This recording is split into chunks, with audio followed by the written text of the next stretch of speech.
Olá, você que nos acompanha em multiplataforma pela Rádio Câmara Bauru no 93,9 FM, claro, nos canais das emissoras públicas, sinal aberto e fechado da TV Câmara Bauru. A gente atualiza para vocês os desafios, os projetos e os andamentos e a gente conversa muito com o Poder Executivo. Afinal, todas as mudanças que interferem na sua vida estão relacionadas ao papel aqui do Legislativo de fiscalizar, dar apontamentos e acompanhar. Por isso, a gente conversa hoje com o secretário municipal de planejamento, Renato Purini. Ele, ainda no atual governo, teve uma breve passagem pela SEDECOM e foi chamado pela prefeita para novos desafios. Governo é sim, transformação, alocação, atualização, junto à Secretaria de Planejamento. Tem uma série de demandas lá, talvez a lista seja ainda maior que da SEDECOM. Obrigado por ter vindo. Eu que agradeço, sempre muito bom estar aqui com você. Um desafio grande, talvez o maior deles nesses quase 20 anos aí de vida pública, viu? Já que eu citei a SEDECOM tem uma frente de serviços importantíssimos, algumas delas conversam inclusive com a CEPLAN, é intersetorial, né, desenvolvimento, instalação industrial e outros temas, e lá a equipe é pequena por o tamanho das demandas. Na CEPLAN tem enorme demanda e tem pouca gente. A realidade é que nós temos demandas diversas, né, Nelson? A CEPLAN, ela cuida da cidade toda, de tudo que você fala no setor de uso e ocupação de solo é a CEPLAN, que então alvarás, habites, certidões, tudo isso é CEPLAN. Aprovação de plantas, aprovação de projetos, aí você vai para a DEPLAN, que é o planejamento, você tem aprovação de grandes projetos, condomínios, loteamentos, incorporação de prédios, ou seja, uma demanda muito grande. Eu tenho conversado muito com a prefeita sobre isso. Nós temos que fazer ajustes na CEPLAN, nós temos um grupo formado inclusive para isso, nós vamos ter oportunidade de falar, mas há coisas mais prementes para serem cuidadas. E para que a gente possa dar celeridade e cobrar também o servidor, nós precisamos também oferecer ferramentas. Então a gente vem conversando com a prefeita, ela entendeu, já vem liberando a contratação desde o fiscal de postura, que é necessário, porque é uma demanda enorme. Quantos tem fiscais? Hoje são 23 fiscais, ela liberou agora mais 10 fiscais. O mundo ideal talvez seria em torno de 40, nós vamos chegar aí a 33, porém com a informatização que a gente quer colocar também, eu acredito que com esses 33 a gente possa atender a demanda. Mas não são só fiscais, arquitetos, engenheiros, desenhistas, assistentes, atendentes, enfim. Há necessidade de uma estruturação mínima para que a gente possa atender as demandas, porque quando eu cheguei na CEPLAN, Nelson, e ainda é assim, mas diminuiu, nós tínhamos uma demanda reprimida de muitos processos. E todo dia lá entra 40, 50, 60, 70 processos. E a gente estava analisando o processo de 2, 3 meses antes. Então, é natural que o cidadão cobre agilidade. Para isso, a gente precisa oferecer ferramentas. Então, não é só isso também. Computadores, a prefeita liberou também, há computadores lá que não rodam nem um AutoCAD, por exemplo, numa CEPLAN. Então ela também autorizou, nós vamos melhorar também o parque de informatização da secretaria, porque a grande demanda da CEPLAN, a CEPLAN tem bons servidores, prestam um bom trabalho, só que a demanda é muito grande e a velocidade que o cidadão quer e merece, talvez a CEPLAN não vinha conseguindo. A gente está ajustando isso. Agora, fiscais é trabalho de rua, importantíssimo, o sistema de regulação de uma cidade do tamanho nosso não precisa gastar verbo com isso. Agora, internamente, projetos, andamento, aprovação e toda essa questão da máquina em várias frentes, que depende da questão da economia da cidade, fazer a roda também da economia girar, nós temos, você participou da reunião do plano de cargos, carreiras e salários, em andamento a revisão, o sindicato, entidades, a Câmara está discutindo, assim como os outros setores, com a fundação contratada. Ao pé da letra, se você pega um salário de um arquiteto, um engenheiro, um técnico, dá metade do piso nacional lá fora. É também um grande desafio. Não basta você trazer novos profissionais, você precisa valorizar aqueles que estão. É um desafio para a prefeita, nós fizemos uma audiência aqui, há uma discussão ampla, né, de todos os cargos, carreiras e salários do município, mas como a gente dizia antes, talvez essa discussão não possa ser linear, nós vamos ter que discutir de forma pontual. O que acontece com a CEPLAN, por exemplo, Nelson? Nós temos lá, vou falar da questão da parte técnica, arquitetos, engenheiros, desenhistas, topógrafo eventualmente. O mercado paga praticamente o dobro desses profissionais. Então é muito difícil você manter esse profissional dentro do poder público. Por quê? Porque eles se formam, trabalham, aprendem, a iniciativa privada vem e busca. E aí paga, no mínimo, quase que o dobro disso. Então, o desafio é grande para poder, a partir desse PCCS criar nem que for um escalonamento. Porque, veja, e eu entendo a dificuldade da prefeitura porque não é uma questão apenas direta. Você tem encargos, você tem essa questão previdenciária que também implica nisso, enfim. Mas nós vamos ter que enfrentar esse desafio. Já vem enfrentando em outras categorias, como a parte dos professores, dos enfermeiros, mas é inevitável que a gente enfrente. Por quê? Por mais que nós consigamos trazer novos profissionais, se você não mantê-los, você não adianta. E a gente tem muitos profissionais, que é uma coisa que a CEPLAN está passando hoje também, profissionais que estão há bastante tempo lá, que têm muita experiência, uma bagagem enorme, estão se aposentando. E aí você tem novos profissionais. E aí você tem que preparar esses profissionais. E às vezes não dá tempo. Se não tiver a transição e logo os novos saírem... Exatamente. Né? É aquele ditado, o avião está no ar e a gente precisa consertar o avião no ar, trocar o pneu com o carro andando. Então, se a gente conseguir valorizar, e é um desafio, mas nós temos, eu tenho conversado muito com os servidores, essa é a vontade, claro, encontrar uma forma de valorizar, nem que for de forma escalonada, para poder mantê-los, para que eles possam se especializar naquilo e atender melhor as pessoas. Né? É um desafio. Usando a analogia do avião, enquanto ele está em pleno voo de cruzeiro, podem vir novos passageiros, projetos das cidades, e tem a demanda do PCCS, a carreira e tal, mas a cidade também não pode parar. Sim. Para novos projetos ou projetos de empreendimentos, essa mão de obra mais técnica, que alternativa vocês estão pensando para que isso não fique também parado na prateleira? Nelson, hoje a CEPLAN, da forma como está, com os técnicos que tem, com a demanda de trabalho que tem, é muito difícil a gente tocar o dia a dia e ao mesmo tempo fazer novos projetos. E a gente sabe que projeto é essencial, especialmente para que a gente possa buscar verbas a nível federal, a nível estadual. Se não tiver projeto, nada disso acontece. Nós temos duas frentes que a gente vem conversando com a prefeita, com a Pérola, que é a secretária de obras. Nós temos dois modelos que nós estamos avaliando. Ou contratar projetos específicos, então uma avenida, uma drenagem em determinado bairro, uma escola, um posto de saúde, um hospital, enfim. Contratar projetos específicos, uma empresa que vem e entregue o projeto pronto.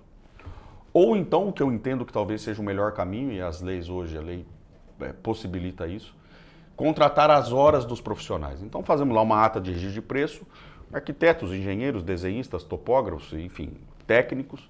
Fazemos uma ata de hora homem. E aí, com isso, surge uma demanda de um projeto de uma drenagem. A gente traz e faz esse projeto. Surgiu, olha, tem uma verba em Brasília para uma avenida, Água do Sobrado, por exemplo. Nós não temos o projeto definido. Contratamos dentro desse contrato, precisamos desse projeto. Quantas horas você vai gastar de arquiteto, de engenheiro, de topógrafo? Tantas horas. Quanto vai custar? Paga o projeto. Porque, veja, na nova lei, a gente conversava isso também, você foi muito assertivo nisso, a nova lei de licitações, ela permite que você contrate projeto e obra, mas desde que você tenha o dinheiro. Quando você precisa buscar o dinheiro no governo federal, por exemplo, você tem que levar o projeto para saber quanto vai custar. E lá tem dinheiro. O que não tem é projeto. Então, talvez seja a forma mais ágil que a gente consiga é assim. Vou lembrar de um exemplo. Às vezes o cavalo passa arriado, como a gente fala na política, né? Que o Renato conhece bem. O projeto de revitalização com parque linear e eventual concessão aqui do pé da estação, do nosso lado. Por várias razões que não precisa gastar informação da importância disso, da questão econômica, de manutenção do patrimônio, ocupar o centro na cidade. O Rodrigo Garcia tinha uma boa quantidade de recursos naquele momento, os vereadores aqui, a Chiara, falando, chamaram o empreendedor para ver se ele fazia um desenho, porque a gente não tinha projeto. Não tinha projeto. E quando você não tem projeto, por mais que o gestor estadual ou federal queira, perdeu uma verba. Ele não consegue, você perde. Então, esse tipo de contrato, que é um contrato guarda-chuva, seria para atender essas demandas mais urgentes, né? Porque às vezes... E Nelson, meu pai dizia que a Meca é Brasília. E hoje o Estado de São Paulo também. Mas o dinheiro está lá. E tem dinheiro. O que há dificuldade é o projeto. Quando você tem projeto, você consegue a verba. Então, a gente vai trabalhar nesse sentido para poder... Com a mão de obra que nós temos hoje na Prefeitura, é impossível porque as demandas são muito grandes. Talvez encontrar esse caminho. 23 fiscais, férias, né, aposentadoria, eventuais licenças do dia a dia, mais 10 em contratação. Quantos topógrafos tem? A CEPLAN nenhum. A Obras 1. E está em férias. Então hoje um levantamento topográfico que pode ser feito em meio-dia entra numa fila que demora 6 meses, porque um topógrafo é humanamente impossível fazer toda a demanda da prefeitura. Né? Mas por que só tem um e não contrata mais? Porque o salário ele não é atrativo. Né? Hoje um topógrafo, o salário que ele ganha na prefeitura, ele faz, eventualmente se for um bom topógrafo, faz em uma semana. Então é um desafio grande e que nós vamos ter que enfrentar, né? Nós vamos ter que enfrentar. Agora, estrutura de rua, a Prefeitura tem um plano que inclusive foi aprovado na Lei Orçamentária, na Lei de Diretrizes Orçamentárias, a LDO, e também no PPA, pelo atual governo, está com um investimento significativo relacionado a várias áreas do governo, tanto na auditoria fiscal, execução fiscal, finanças, agora vai para CEPLAN e obras, para ter o geoprocessamento e outras ferramentas, fazer elas conversarem entre si. O fiscal vai na mão com a caderneta ainda, como a gente diria. Hoje o sistema é absolutamente analógico, né? Então, o nosso sistema de fiscalização, o nosso setor recebe a denúncia, vai até o local. Eventualmente no local para saber um comércio se ele pode estar ali ou não. Aí você precisa consultar o cadastro para setor quadrilote e saber se aquele uso, se aquela zona é possível aquilo ou não. Então, muitas vezes o fiscal tem que voltar a CEPLAN, notificar o cadastro fazer a análise do setor quadrilote, do zoneamento, para poder saber se aquilo está regular ou não. Com um tablet hoje, que é a coisa mais simples do mundo, barato, e com o GEL que nós temos, que é um instrumento espetacular, inclusive nessas contratações que a gente vem fazendo, eu quero deixar 2 pessoas apenas no GEL. Hoje o GEL, para você ter uma ideia, tem lá um arquiteto que trabalha no GEL nas horas vagas, e não tem hora vaga, então nós precisamos alimentar. Um instrumento muito bom, mas se você não alimentar com informação, ele não funciona. Então eu venho dando prioridade nisso, a gente está contratando gente para ficar só nisso, mas com o que nós já temos hoje, se a gente jogar esse sistema dentro de um tablet, o fiscal vai até o local, ali mesmo, ele vai poder emitir a notificação, porque ali ele vai saber setor, quadra, lote, zoneamento, e ele faz no local, né? Então eu acho que isso se o mundo ideal hoje são 40 fiscais, com 30 a gente vai fazer o serviço. Por quê? Porque você vai eliminar um monte de retrabalho nisso tudo. Se você atende 5, 6 pedidos num dia, nós vamos passar a atender 10. O que você tem ouvido dos empreendedores, dos empresários? Como se sabe, a fila da demora por todas essas razões do andamento dos processos são grandes, se tem problema de padronização de procedimentos, se isso também com a ferramenta eletrônica pode ser avançado agora. Uma coisa que nós detectamos logo no início, Nelson, é isso, é padronização, né? Você tem uma burocracia muito grande e, ao mesmo tempo, uma falta de padrão, uma falta de andamento de processo, né? Você tem setores, os mesmos setores, que o mesmo processo na mão de um vai para um determinado local, outro vai para outro, a análise de um é diferente da do outro, enfim. É porque isso não está claro dentro da estrutura da CEPLAN. Então, nós temos um grupo, quando eu cheguei lá na primeira semana, formamos um grupo, onde nós temos, de um lado, os representantes das categorias técnicas em Bauru, os engenheiros, os arquitetos, os técnicos, topógrafos. Então, nós temos um grupo ligado mais à iniciativa privada, estudando alguns itens, né? Então, esse grupo tem subgrupos, né? Então, você tem um grupo de análise de legislação, de portarias, de burocracia e procedimentos internos. Nós estamos criando também uma forma de análise e aprovação de projetos mais ou menos parecido com o GRAPOAB, que é do Estado. Então, quando o empreendedor entra com o processo, ele já entra num balcão só, ele entra com tudo, ele sabe que o prazo em que ele vai ter esse projeto aprovado. Ele sabe exatamente, se eu vou entrar no dia 10, daqui a 6 meses eu vou ter no dia tal, vou vir aqui, ele vai estar aprovado. E dentro desse período, obrigatoriamente, os entes se conversam e aprovam, né? É isso que nós precisamos dar, segurança para o empreendedor saber o seguinte: eu vou ter o meu projeto aprovado num período de 6 meses, de 8 meses, mas eu sei que eu terei. Por quê? Porque o risco é muito grande. Sim. Então você precisa dar essa segurança. Então esse grupo, ele vem fazendo, nos ajudando, porque a gente não tem perna para tudo isso, mas lógico que a CEPLAN com seus técnicos participa disso também. Até para fazer a regulação disso, né? O Exato. mercado faz seus pedidos e cabe ao poder público fazer a regulação. A fazer a regulação. Então, isso vai ser apresentado, nós vamos discutir, fazer eventuais ajustes, eventuais sugestões também para melhorar. Então, na verdade, e a minha posição hoje também, né, muitas vezes as pessoas perguntam, mas o Renato vai para a CEPLAN, mas ele não é engenheiro, não é arquiteto, ele vem da política, ele é gestor e tal. Veja, eu acho que os técnicos, nós temos muitos bons técnicos lá.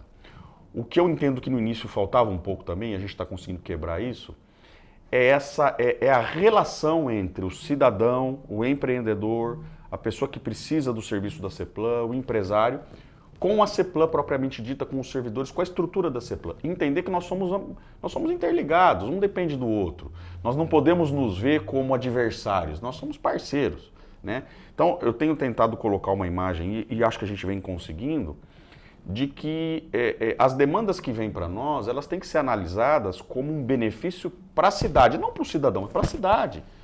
O que a gente gera, eu até pedi esse estudo, o que a CEPLAN gera de recursos para o município? As avaliações, o que a gente faz de empreendimento, de aprovação de empreendimento, de alvará, quanto isso representa do orçamento? Ou seja, não é para nós, é para o próprio cidadão. Então, essa relação como um político, a gente vem melhorando, né? A relação interna e a relação com o mundo externo. Né? Acrescento nessa questão de busca de padronização e avanço, controle de processos, protocolos, né? e geoprocessamento, TAB de rua, que também é uma proteção ao funcionário público, ao servidor, tirar o balcão. Exatamente. Inclusive, dentro desse processo de GRAPOAB, a gente já quer avançar para um processo digital também.